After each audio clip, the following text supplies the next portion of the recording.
So now we're going to dive into our guest at this time. She is an author. She is also somebody that works diligently to help people make better choices with their health to help fight cancer. She's a cancer survivor herself. So please welcome Ginny Dent Brant to Gifts for Glory. Ginny, welcome. Thank you. It's great to be here from South Carolina. And we're so glad that you personally, we were talking before we went on the air that you lucked out as far and were blessed as far as like Ian, the hurricane went by. But you do have friends that are you're still waiting to hear from. So prayers definitely out to the southeast of the U.S. as they struggle to dig out of the hurricane. So Ginny, tell us just a little bit about yourself and about what we can find through your blog at ginnybrant.com. Okay, well, let me tell you this first of all. I became a Christian at age 16 after my dad had moved us to Washington, D.C., because he worked for the president of the United States. And it was during that difficult move that I gave my life to Christ and began walking in a different direction, learning his word and the power of prayer. And so, what I learned at age 16, I would use at age 58 when I got the cancer diagnosis. Something I totally didn't expect, Dave. And it was literally 4 months after my mother died from breast cancer.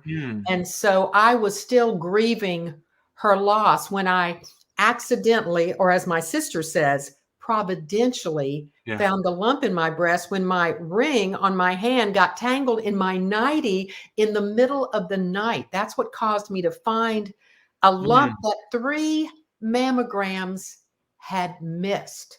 So the first thing that happened was when the doctor told me, this tumor you found, it is cancer. I really didn't think it would be cancer. And the next week, he calls me up and says, well, it's also aggressive. Well, no one wants that in the same sentence, tumor and aggressive. And then a few weeks later, my MRI results would come back, and I wasn't expecting any more bad news. And the surgeon looked at me and he said, it's worse than we thought. I thought, how can it be any worse? It's bad enough. And he said, well, it appears to be in your lymph nodes and in other parts of your body, which means you're really going to fight for your life. So that is what caused me to come up to your area around Chicago and get a second opinion at Cancer Treatment Centers of America. And so that's what caused me to dive into the cancer world unexpectedly. And the interesting thing about my case, and the reason I've researched so much and connected the dots between the Bible, nutrition, how God created the immune system to work, and the current medical research, is because this gal had none of the risks. There were 8 risk factors for the breast cancer I got. I didn't have one of them. So they did extensive genetic testing thinking, oh, this must be genetic. No, it wasn't.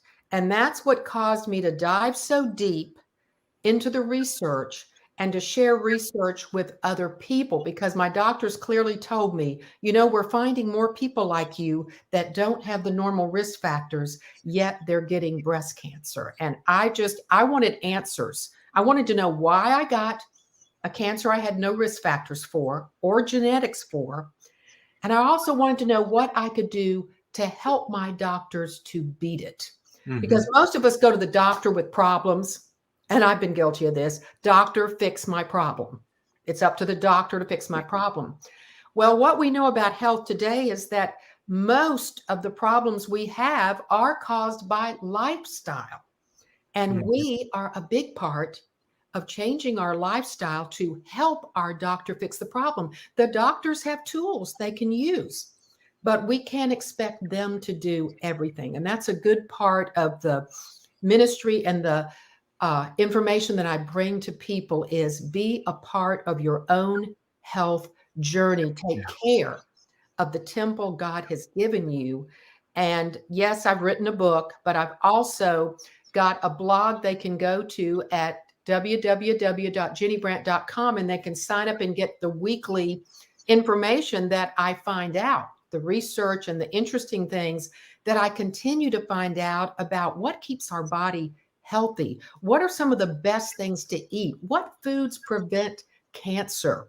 What's the latest research on the best thing a cancer patient can do to help their doctor beat their Yeah. cancer? So we get into a lot of things that I didn't cover in the book because they weren't known at the time that I covered the book. And new information in this cancer field literally comes out every single day. Yeah. So sign up for the newsletter and the updates at ginnybrant.com. For those listening, GINNYBRANT.com. And you can also follow our guest on Facebook at Lifestyle Changes Beat Cancer. That's at Lifestyle Changes Beat Cancer. All one word, no underscores. Or she's also on Instagram at Ginny Dent Brant. So connect with our guest and get the updates, because you've got one life on this side of eternity, and you want to make the most of it, because God has a calling and a plan for your life, and it's hard to meet that calling if you're not taking care of the things that He's given you, not being a good steward of your body. So I highly encourage visiting ginnybrant.com. And also, Ginny, you touched on it already. Tell us a little bit. Tell us your story. You said that you moved to Washington, D.C., which I think for anybody either causes them to go far into the darkness or realize that they need the light. So that is a place that turns people one way or the other.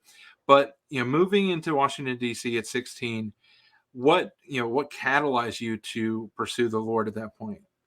Well, to be perfectly honest, it was so different from South Carolina. Mhm. But from the moment I moved to DC, I saw drugs, I saw immorality, unbelievable. I'm talking about in the high school. I went to Langley High School, which is known as the drug capital of the world. Well, my Mhm. parents didn't know that. I certainly didn't know that. And from the first day I went to that high school, I saw drugs every time I turned around.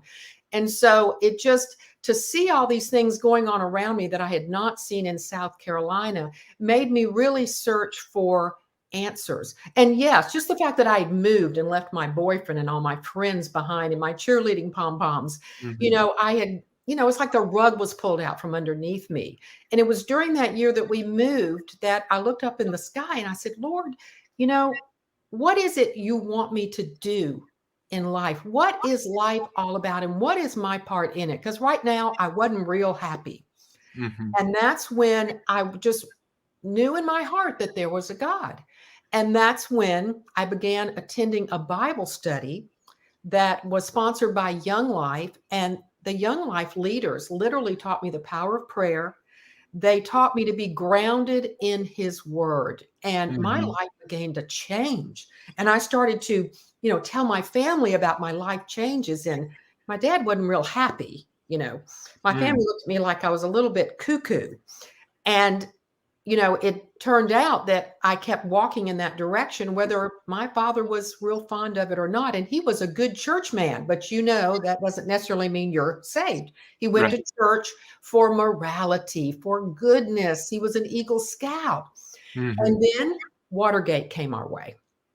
And so he was caught up in the Watergate trials. And he Mm. prepared me at age 17 that he may go to prison, which would leave me to raise my younger brother because my mother was already hospitalized with depression. So, like you talk about trials, I hit the trials at 16 and 17 years old, and everything I knew in life was like crumbling beneath my feet. And the only place I had to look was to God for help. And as I prayed for my family, uh, the book that you showed a little while ago called Finding True Freedom from the White House to the World shows what God did as a teenage girl, cries out to Him to save her father, to help her family, to get my dad through the Watergate trials, to get my mother through this depression.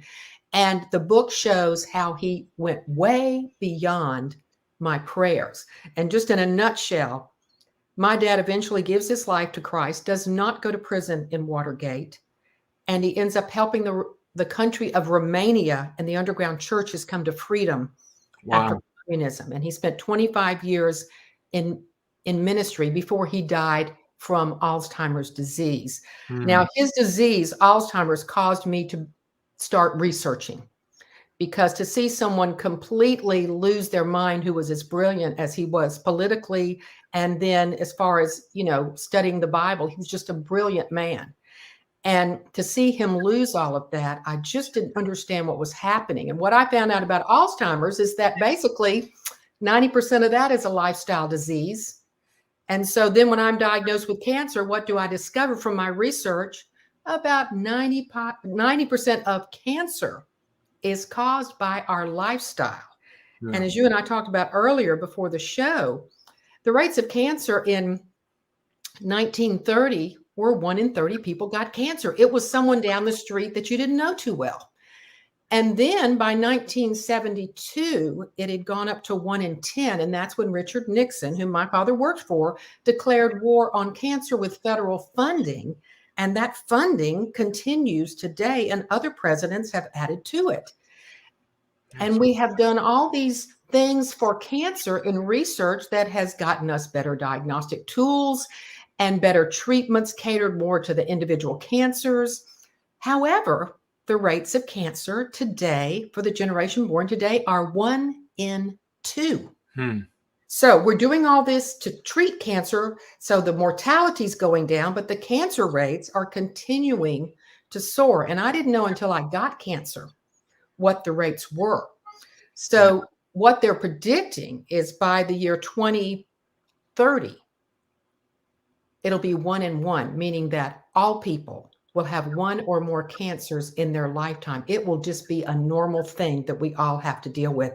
I would like to reverse that trend for all people as a witness to the Lord, but to Christians so that we can fulfill the mission that God has us, so we can use our gifts for his glory.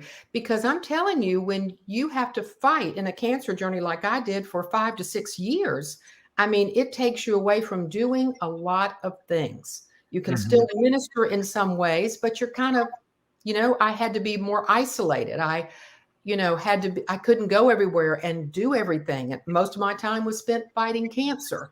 So, I would really like to see not so many people get this disease. I would prefer no one get this disease.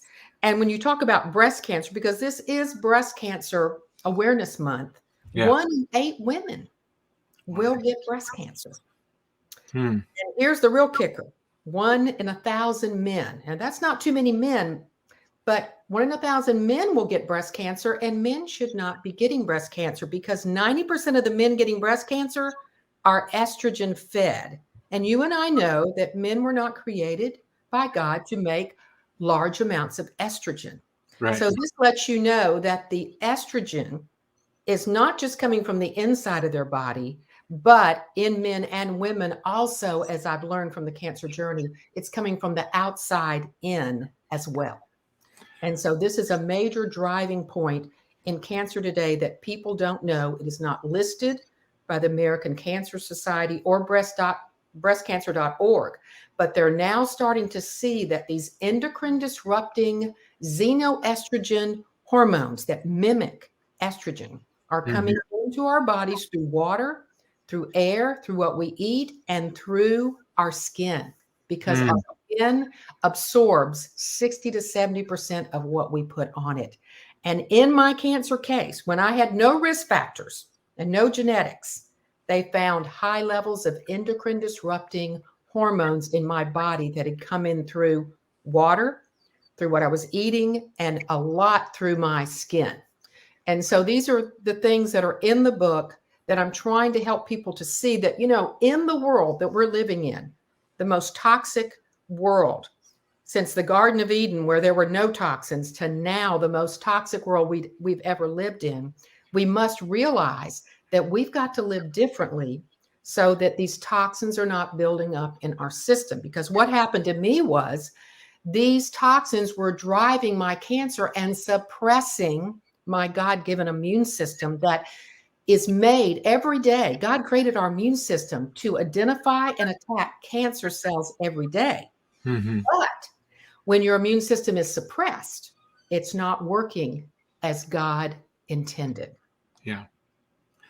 And it's a combination of, I think in America, especially, we have essentially a very sedentary lifestyle. So we're not giving our body the exercise it needs to work everything out. Plus, we eat so much processed not even food. I mean, Americans eat stuff we call food that other nations have outlawed, but we call it food because it's cheap and easy, and we can get it while we're driving through the restaurant. And Dave, you are so right. One thing I've learned in the cancer journey is our bodies were never meant to eat processed food. Our bodies were designed by God. And you look at what Adam and Eve ate, you look at what Daniel ate, they ate mainly plants. Mm-hmm. And when you look at what plants do for the body, they help prevent cancer. There are some plants that highly prevent cancer, like blueberries, help your heart, help your lungs, help prevent dementia. They cut off blood supply to cancer tumors. And it's just one of the plants in the kingdom of God. And every plant in the kingdom of God provides healing for our body. And what do we eat the least of in America? Just like you said, we eat the processed foods, we eat all the heavy meats, we eat a lot of, probably overdo the dairy products. And what do we do the least of? The thing that we need the most of, the plants that God created. And what's so interesting is God says in Genesis, in chapter 1, I have given you these plants to eat. And plants means all these seed-bearing nuts and seeds and fruits and vegetables and herbs and spices and beans and legumes. And the average American is eating 2, maybe 3, and they think French fries is a healthy vegetable. It is not. And what we should be eating is anywhere from 10 to 13 of these plants every day. So I had to revamp my diet so that I'm getting these plants. And these plants provide phytochemicals and antioxidants. They also protect our gut lining, which is our first defense against disease. Believe it or not, this is going to shock you, Dave. 70 to 80% of our immune cells are located in that gut lining. Mm-hmm. And so if we don't properly nourish the gut lining, then our immune system is not going to be strong. And if you have been diagnosed with cancer, as I was, the first thing you've got to look at, which was the last thing I looked at because I didn't know in time, is the gut lining and properly nourishing it.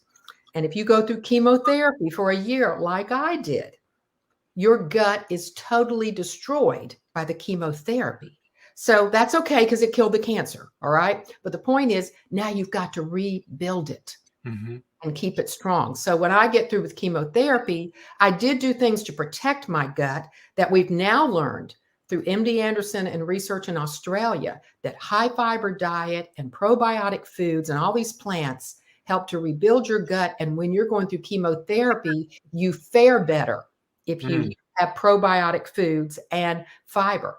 But when chemotherapy was over, I had to go on an all-out mission to rebuild that gut lining so that my immune system would not be weak for many, many years. When I finished chemotherapy, 6 weeks later, my immune system was back up and running and within normal ranges. That is unheard of after first chemotherapy. But the point is, what I learned in the cancer journey are the things that we can do to help our doctor to beat our cancer. Our doctors have their job to do. We have our job to do. And I'm beginning to see more and more every day through research that what the cancer patient does is just as important as what the doctor does. And as you're talking about basically coming alongside your doctor to fight this battle, it's very similar to what the Ephesians calls us to, is the pastors and the teachers are called to equip the people to do the work for God. So it's kind of parallel is, the doctors equip us. They do a lot of the heavy lifting, but we have to come alongside just and do just as much. Otherwise, it's not as effective. Just like a pastor is not called to build the kingdom of God, he's called to equip us to build it. So I found that parallel interesting as you're talking about it. It's just so important to realize as a cancer patient or just as a person in general, you are the greatest factor in preventing cancer. You're the greatest factor in getting yourself through the cancer journey, and you're the greatest factor in preventing that cancer from coming back. The whole purpose behind the book is to give you 8 steps that are going to complement what your doctor is doing so you can fare better or just prevent cancer in the first place. The same 8 steps that help you prevent cancer are the same 8 steps that help you get through the cancer journey, because they're all about enabling your God-given immune system to work the way God created it to work. I mean, it's miraculous. We have the most amazing immune system. Yeah. Now, do you think that God equipped you with a gift for research to help you through, recovering from your dad's passing due to Alzheimer's and then your own cancer? Do you think that that was maybe a gift that God gave you to help get you through your battle with cancer? Well, it definitely was, but I learned to research when I was in college. I was Mm, working on my PhD. I didn't finish it because twins were born in the middle of my program. My husband finished his PhD. I did not finish mine because I had 3 children, 3 and under. But my PhD was in research. And mhm, so those skills that I learned in college helped me to be able to, think with a research mind and know what is good research and find it. And so there is plenty of research out there, but I have to be honest with you. When I was in Chicago at Cancer Treatment Centers of America for my second opinion, I asked to meet with the chaplain before my surgery. mm, And I just couldn't understand why a health nut like me got cancer. And he looked at me and he said, Ginny, your doctors don't understand it either. You don't have the risk factors, you don't have the genetics, but you are an author and you are a speaker. Consider that God is giving you a gift to help other people. mm. Now, I hate to tell you what I said to him that day. I know you're thinking, oh, she's so sweet. She said, oh, yes, I want this gift. I can't wait to use it. I looked at him. I said, you don't understand. I don't want this gift. And I literally wrestled with God over it. And he said, I can see it now. Your next book. And the first words of the book are, this is the book I never wanted to write. Mm. Well, guess what the first words in my book, Unleash Your God Given Healing, are? This is the book I never wanted to write. So I literally wrestled with God over this gift that this chaplain was trying to tell me God may be giving me, because it was a gift I did not want. I didn't want to talk about cancer. I didn't want to be the cancer queen. Yeah. But when I kept researching and realizing that some common things I was doing helped me to get cancer, and people around me are doing this every day and the rates are so high, I realized, God is giving me a gift, and I was more willing to use it at that point because I was grateful I had lived through the treatments and I had done so well. And it was out of gratitude that I was willing to use the gift I didn't want to use and write the book I didn't want to write. Yeah. And it's not to say that God gave you cancer. He allowed the natural consequences of the chemicals Right. that we are exposed to, and he allowed that natural consequence to happen. Not that it's your consequence, but it's just the consequence of life.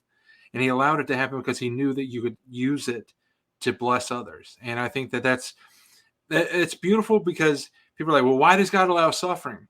Well, here's the perfect example, because your suffering and survival could potentially save dozens, if not hundreds, of people, and those people have a bigger impact for the kingdom, and then they reach other people. So it's like, God is like the ultimate multi-level marketer. Yeah. All the MLMs, like, tell 2 friends and they tell 2 friends, but the rewards are actually real for this MLM. Well, what's so amazing is when I realized how much God created the body to heal on an everyday basis. And when you go to sleep at night is when your body heals and detoxes itself. And, I was running the race life at times, and my dad was running it for years. That's the way he learned to live. And we need restorative sleep at night, Mhm. because when we are in deep sleep, a hormone goes off in our body called melatonin, and it's a major immune builder for COVID, and it's a major cancer fighter. And the research is clear that melatonin helps to Mhm. fight cancer cells as they come up every single day. But if we're not getting deep sleep at night, then that melatonin is not able to do its job. So everywhere I looked, I was saying, okay, I had no risk factors for the cancer I got. And then I look, oh, but this causes cancer.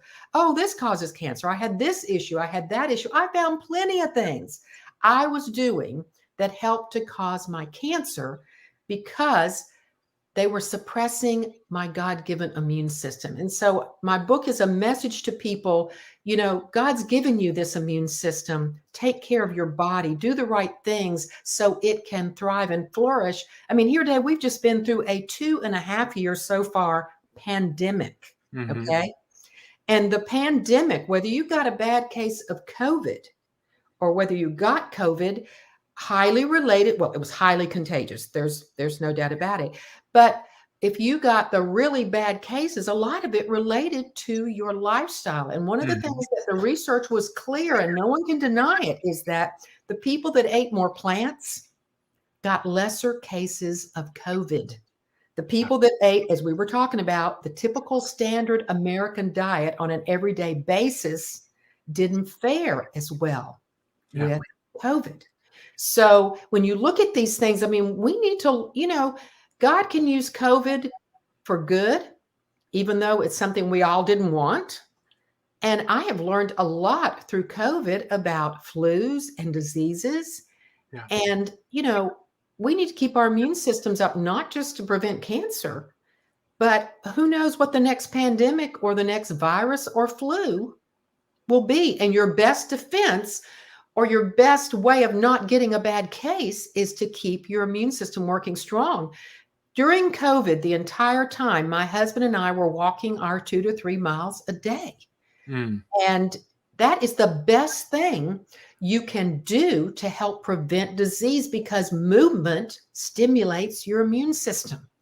Movement moves viruses and trash out of your body. And just like you said a little while ago, exercise, when we exercise rather than being sedentary, it helps our body to sweat and remove toxins so that our immune system can work as God intended. So exercise was one of the key things that got me through the cancer journey. And I was doing it before and after chemo, before and after surgery, as much as I possibly could. And I was doing it to relieve stress.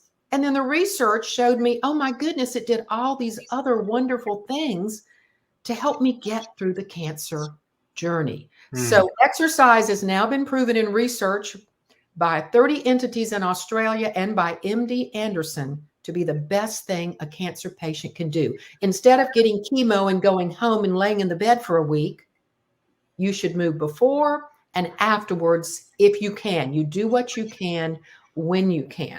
Yeah. So it's important to understand how the body works and how we can use it to our benefit to enhance the immune systems God has given us rather than suppressing it with a sedentary lifestyle and eating all these processed foods. Yeah.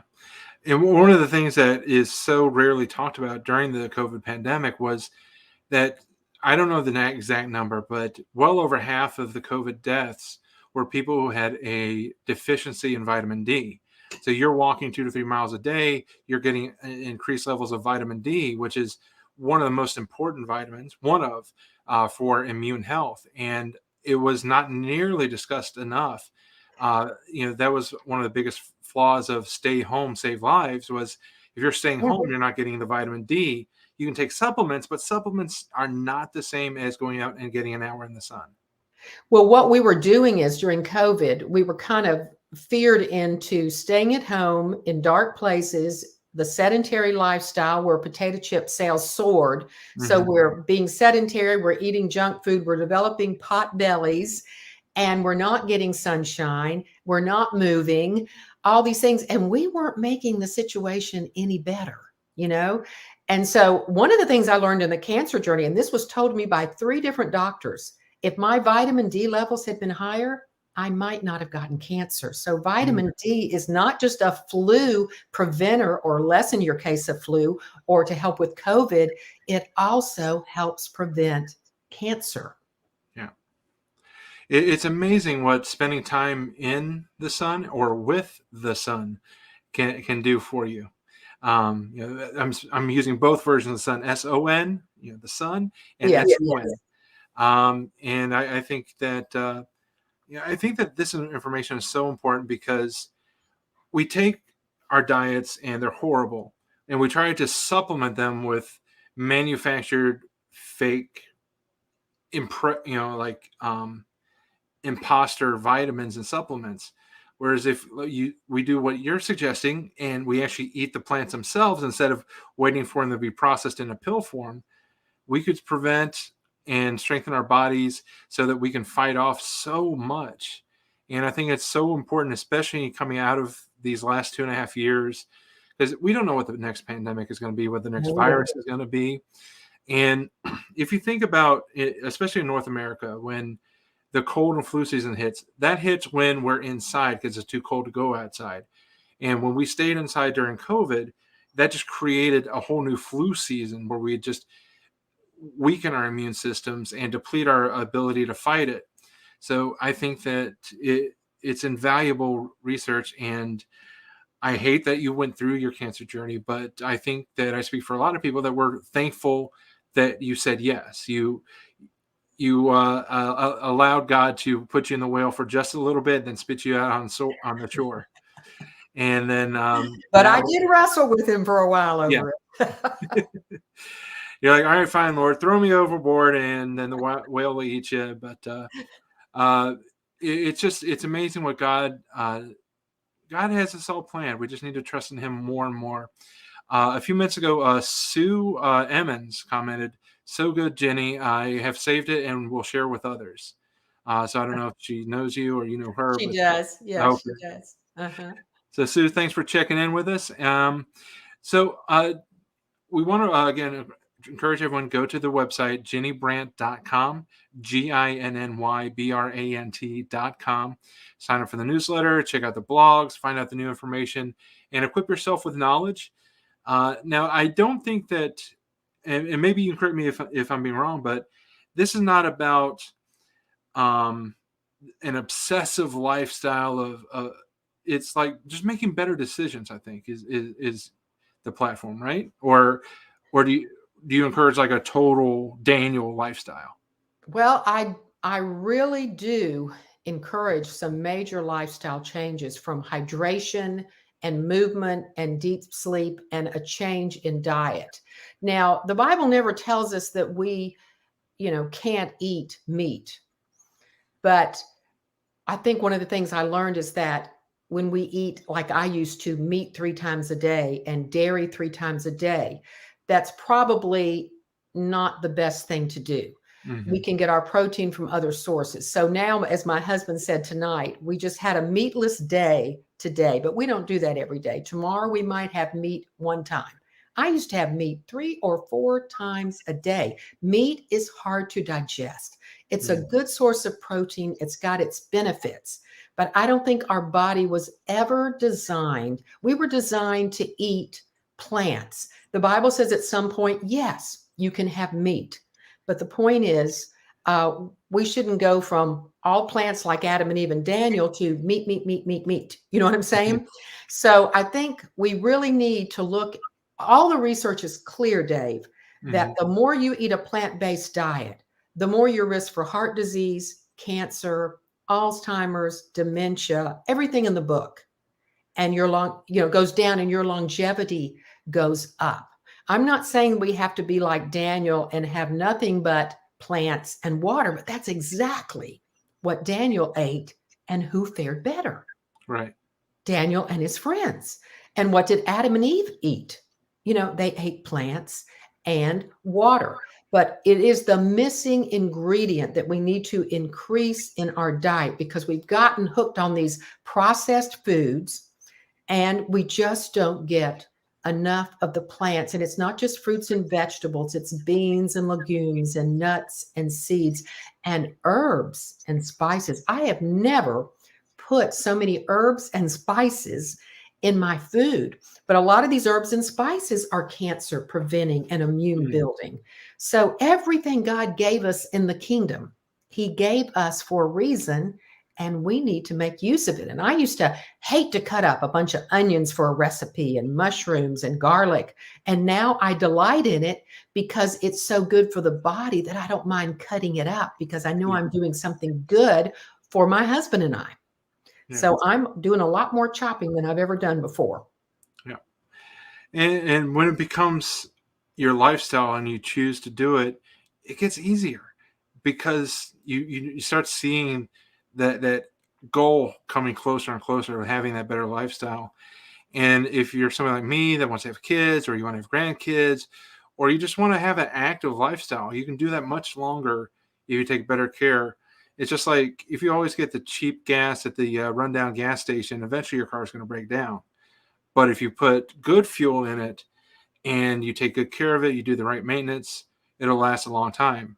Maybe older cars, I think the new cars are designed to be disposable, but the 80s and 90s, especially the 80s, the land yachts, those were designed to live forever. But yeah, this is good stuff. And I really appreciate your work and everything to make sure that people can have this information. JennyBrant.com is the website. Now, Jenny, I warned you before we came on the air that there are 2 final segments. The final segment will be asking your wise counsel for anyone that wants to use their gifts for God's glory. And that could be whether you want to talk from an author's perspective, from a research perspective, or just speaking in general. So we'll let that marinate in the back of your mind for now. But first, we do the interrogation, 7 random questions that otherwise wouldn't have fit in the conversation. So here we go. So first question, what did you want to be when you grew up? Oh, I wanted to be a model, believe it or not. I was a very shy child and I wanted to model in New York City, and I did achieve my goal.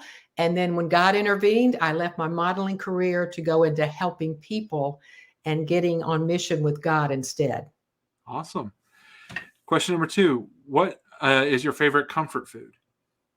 Oh gosh, I love hamburgers, French fries, cheeseburgers, cheesecake. Those are Mm, probably, yeah, I love all those things. I'm just normal like everybody else. yeah, cheesecake's my favorite. Um, Question number 3, with whom do you most relate in Scripture? Joseph. Uh, Definitely Joseph, because everything that happened to him, even though a lot of it wasn't his fault, God used it for good. mm, And so I look back in my life with my dad and all the things that we went through, and God the whole time had a plan, and I yeah, didn't realize it. He was going to use it for good. And so I very much identify with Joseph. nice. Question number 4, what's a talent you have that few people know about? A talent. I sing. And when I sing, sometimes I sing in music and sign language at the same time. Hmm, So I coordinate the sign to the song. okay. As we talked before we went on the air, my wife used to do that at our former church, where she would sign the worship music at the beginning, and it was really like a type of worship dance as she Yes, signed the words. definitely is. Question number 5, how do you recharge? Whew, how do I recharge? To be perfectly honest, just like I always say, when you sleep at night, that's when you recharge your battery. I make sure that I get 8 hours of sleep at night and then wake up in the morning to read his word and to pray. And Yeah, so I gotta do all of it. I've got to get recharged sleep wise because your body regenerates and heals and detoxifies. And then you've got to stay in his word as well and study his word and commit to prayer. So those 2 things together recharge me, but I'm telling you, without sleep, I'm kind of worthless. all right, question number 6, what was an embarrassing moment that ended up turning out okay? Oh, embarrassing moment. I've had a lot of embarrassing moments. I can remember when I was a teenager, I literally fell in the mud at a party, and literally my whole body fell right in the mud. And I thought I would never live through that. And now nobody remembers that. So I don't know what I was so worried about. Well, your skin still looks radiant. Maybe the mud helped. All right, final question of the interrogation. What are the top 3 things on your bucket list?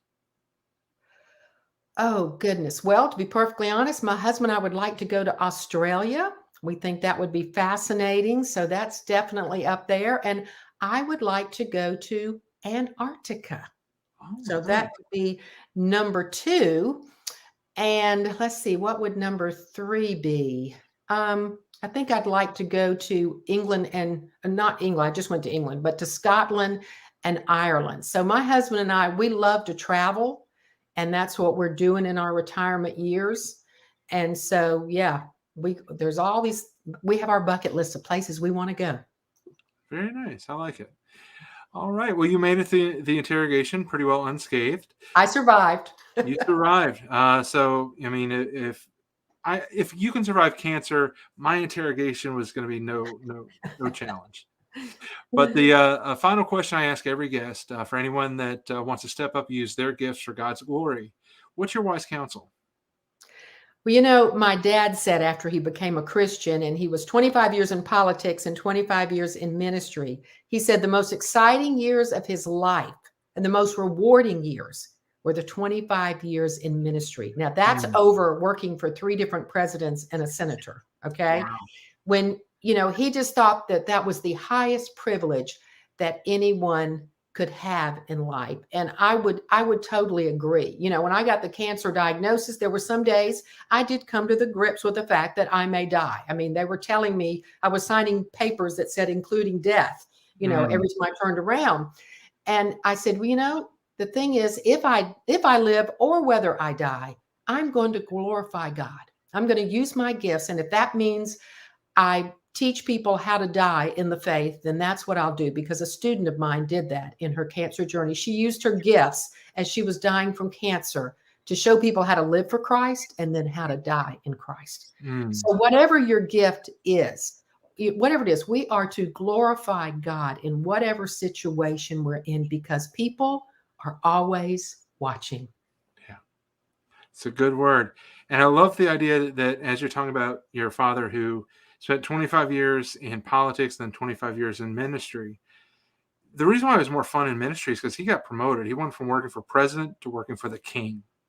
Right. And eternal significance, you know, eternal values are more important than earthly values. And so that's why when we use our gifts for God, then we're storing up riches in heaven. We're helping other people to go to heaven. Yeah. And so, you know, that's the ultimate thing. And we can all be a part of that. Amen. All right. Well, Ginny Brant, thank you so much for being a part of the show. Again, invite our guests to go to ginnybrant.com to get connected, to find out more great tips, buy the book, support her. Other than buying the book, what is a way that people watching or listening could support you in your work?